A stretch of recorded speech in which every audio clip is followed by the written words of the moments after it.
Hello दोस्तों, स्वागत है आपका। हेलो दोस्तों, स्वागत है आपका लक्ष्य IAS PCS में।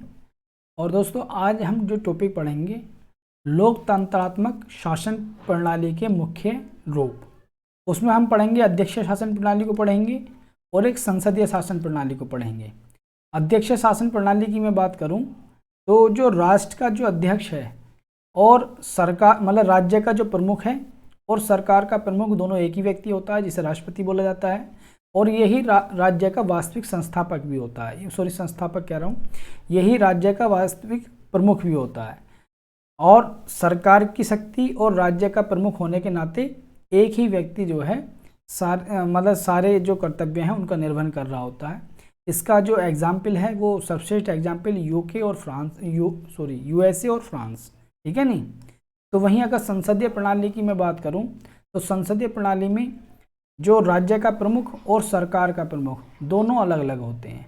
राज्य का प्रमुख राष्ट्रपति या राजा कहलाता है, तो वही सरकार का प्रमुख जो है वो प्रधानमंत्री कहलाता है। राज्य का जो प्रमुख होता है वो नामात्र का शासक होता है। वास्तविक शक्ति जो होती है वो प्रधानमंत्री के अंदर ही निहित होती है।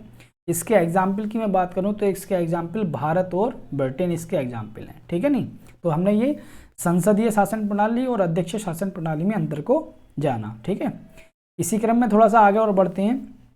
अगर मैं राज्य के महत्वपूर्ण अंगों की बात करूं तो राज्य के महत्वपूर्ण अंगों के अंतर्गत संप्रभुता आती है, ठीक है नहीं। संप्रभुता क्या है कि कोई भी राज्य मतलब कोई भी देश जिस पर किसी भी अन्य देश का ना तो राजनीतिक रूप से आपके पास नियंत्रण है, ना प्रशासन या शासन के मामलों में नियंत्रण है, ठीक है नहीं। तो वो देश संप्रभु कहलाएगा। वो अपने निर्णय खुद लेता है, उसके निर्णय किसी दूसरे के देश के द्वारा प्रभावित नहीं होते।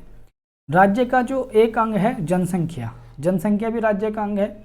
सरकार भी राज्य का अंग है और एक भूभाग भी राज्य के अंग है। कभी कभी क्वेश्चन आ जाता है राज्य के महत्वपूर्ण अंगों के बारे में बताइए। तो संप्रभुता यानी कोई भी देश अपने आप में संप्रभु है तो उसे हम एक राज्य कहेंगे, जो अपने फैसले क्या है वो विदेश नीति के मामले में हो या घरेलू नीति के मामले में हो खुद लेता है। राज्य की जनसंख्या को भी हम राज्य का भाग मानेंगे और सरकार को भी और भूभाग को भी। तो ये आपके पास राज्य के 4 प्रमुख भाग होते हैं। कुछ परीक्षा उपयोगी दृष्टि हम देखते हैं, जैसे संसदीय शासन प्रणाली का दूसरा नाम क्या है, तो इसे मंत्रिमंडलीय शासन प्रणाली भी बोलते हैं। अध्यक्ष शासन प्रणाली को राष्ट्रपति शासन प्रणाली बोलते हैं, दूसरा नाम। संसदीय शासन प्रणाली का जनक किसे माना जाता है? ब्रिटेन को। सबसे पहले ब्रिटेन में संसदीय शासन प्रणाली की शुरुआत हुई। भारत में सत्ता का स्रोत क्या है? भारत में सत्ता किस में संदर्भित है? तो वो जनता में। हम भारत के लोग, ठीक है नहीं। तो हम भारत के लोग से हमारी प्रस्तावना शुरू होती है। तो हमारे यहाँ जो पावर है वो जनता में निहित है। भारत एक गणतंत्र है, इसका मतलब क्या है? भारत एक गणतंत्र है, इसका मतलब ये है कि राज्य का जो प्रमुख है वो निर्वाचित होगा, चाहे अप्रत्यक्ष रूप से हो या प्रत्यक्ष रूप से। यानी कि अप्रत्यक्ष रूप से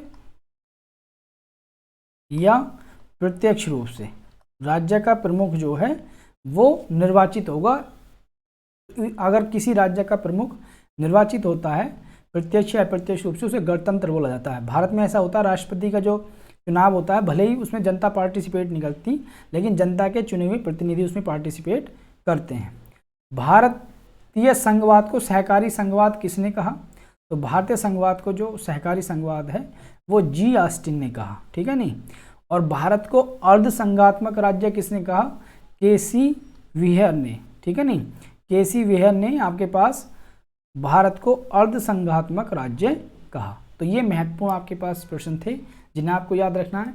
और इस वीडियो में हमने जो अध्यक्ष शासन प्रणाली है और जो आपके पास संसदीय प्रणाली है उसमें अंतर हमने फाइंड किया। उसके बाद हमने देखा राज्य के प्रमुख तत्वों की हमने बात की और विभिन्न परीक्षा उपयोगी दृष्टि हमने देखी, ठीक है नहीं।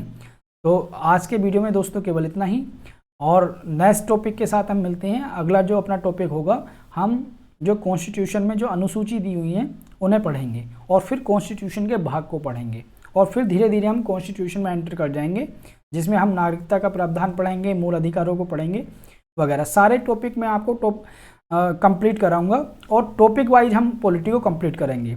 और इसी क्रम में हम साइंस को भी कंप्लीट करेंगे, ज्योग्राफी को भी कंप्लीट करेंगे। अभी तक दोस्तों मैं किसी कारणवश बिजी था, मेरा एग्ज़ाम था, इसलिए मैं वीडियो नहीं डाल पाया। लेकिन अब मेरी कोशिश रहेगी कि रेगुलर आपको मैं साइंस के और पॉलिटी का वीडियो उपलब्ध कराऊं और धीरे धीरे अन्य सब्जेक्टों का भी।